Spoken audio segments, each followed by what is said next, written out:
Any of you guys ever watch wrestling? I'm talking about like back in the 90s, back when the whole Monday Night Wars were happening. I don't know if any of you remember that, but yeah, I don't really watch wrestling anymore. I've seen all the storylines. I know what happens in WWE or WWF that eventually became WWE that many of you watch now. And then there was another company called WCW, World Championship Wrestling. I was a WCW fan because it was the old NWA. It was the old, you had the old Ric Flair and all those old guys like that, you know, the Four Horsemen and Tully Blanchard. And WCW, the rival company, decided to start going after ratings. And they put up a show on every Monday night that was like pay-per-view quality. Bam, bam, bam, bam. And they started climbing in the ratings, and they surpassed WWE, which is the lead company then and the lead company today. And they were kicking their rear end. Bam, ratings, especially when you had guys like Scott Hall and Kevin Nash, and then Hulk Hogan turned heel, all that thing, you know. Probably the greatest wrestling stable in all of wrestling history. Outside of the Four Horsemen, but they went out of business. Right? And WWE, who was in second place at that time, they're king of the hill now. How does that happen? Right? If you go back and if you just type in that Monday Nitro, Monday Night Wars, and WWE versus WCW, you start watching some of the interviews where they've interviewed Kevin Nash and they've interviewed J.J. Dillon, guys like that, you know, working behind the scenes. You see the kinds of contracts that were going on. The only thing the WCW guys had going for them were ratings. The WWE guys had a true business plan in place. In wrestling, essentially the money's made in essentially two areas. One, pay-per-views. Two, merchandise. That's where the money comes in. WCW, they had no merchandising, okay, and their pay-per-views were all flops. So there was essentially no money. Well, you had this really rich guy named Ted Turner, and they could just throw his money at it all day long, you know, pay that wrestlers some extra money, and then they have to pay them all because of all the favored nations contracts they had, and eventually they just ran out of capital and went out of business. Whereas even though the number two guy, WWE, they had all their pay-per-views were solidly bringing in revenue, and they had solid revenue for all their wrestlers. And, you know, line by line items, and they could give them a check at the end of the month, and like money, right? And it's just really good business practices. Now, I'm not saying I'm a fan of either one. I have beef with all these things, kind of like watching football. You know, you see these wrestlers and football players get hurt and injured, and, you know, some of them get on painkillers and stuff, mess up their lives. But the thing is, as far as business goes, one of the disturbing things I'm seeing on YouTube is tons of YouTubers who are very popular. All they have are essentially ratings. That's all they have. You look at all that they're doing, and there's no real business plan intact. There's just ratings. There's just tons of subscribers or tons of views, and that's all they have. There's no actual business. So what happens if YouTube goes out of business tomorrow? Well, they're screwed. But then there's other people where they may have smaller audiences, but they have a foundational, fundamental, solid business plan in place. And it doesn't matter if YouTube goes out of business tomorrow. They'll just keep on going. And that's one of the things I want to talk to you guys about.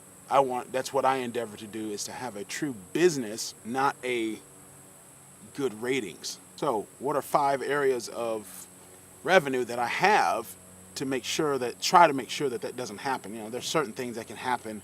Okay, if the sun blows up, it doesn't matter. In 8 minutes, we're all in the darkness, right? It's just, one, you see me make handmade fishing tackle. That's one of the things that I do. It doesn't really matter if YouTube goes out of business. People are still buying my tackle that I make for them. And I have other channels of distribution. That's why you see me all over Amazon, all over eBay.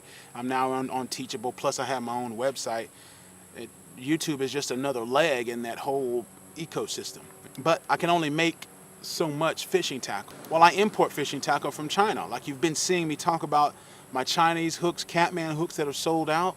I don't have to make those. They make them in China. I just simply import them and then market them and sell them and package them to you guys. And there's another thing. What if I run out of product and there's a lag between the time I run out and the time China gets the product back to me? Because sometimes you get a spike in sales and people just start buying all of a sudden, and whoa, I had enough in stock for the time that I had, but it just, you know, a lot of spike in sales. And I think it was due to that jug lining video. Another thing, you know, I make some advertising revenue, which is a good thing. And you can control what type of ads show up. I try to get rid of the TV ads and movie ads of all kinds, really. And it's that way you guys are seeing like Chevy truck ads or maybe REI ads, or every now and again like an Oreo cookie ad will show up, which is not necessarily outdoor related, but hey, Oreo cookies are fun, right? And so there is some revenue, but that's not the primary source of revenue. If I only had to do that, I just wouldn't be able to make it in this. Okay, also too, donations, that's another thing I do.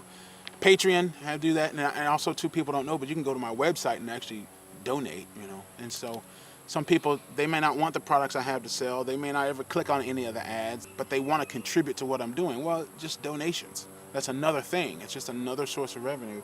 And lastly, just online classes and e-products like ebooks, the classes that I have over on Teachable, and building that up. 5 sources of revenue. That's in addition to everything I'm doing here on YouTube, right? That's all that stuff's happening behind the scenes, and you guys don't even know it per se.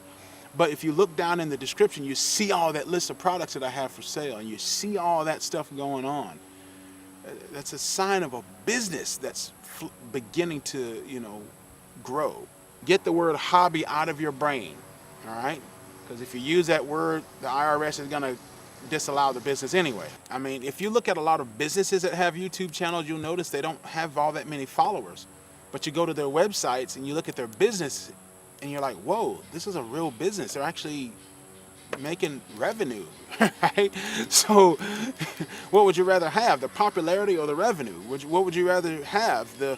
Like the WCW got all the ratings, but then you go out of business because you didn't have anything, or you'd rather be the WCW, be in the number 2 spot, but hey, you're still around 30 years later.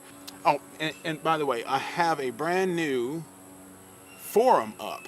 Because one of the things I've noticed is there's a lot of people who have a passion for the outdoors, but you get on some of these old forums and things, and they're just sort of hostile towards businesses. I want to start a forum where businesses, people who, even if you just have a YouTube channel or thinking about starting a YouTube channel, or thinking about making or selling some products, or whatever. It doesn't matter if it's fishing, hunting, mountain biking, skiing, whatever.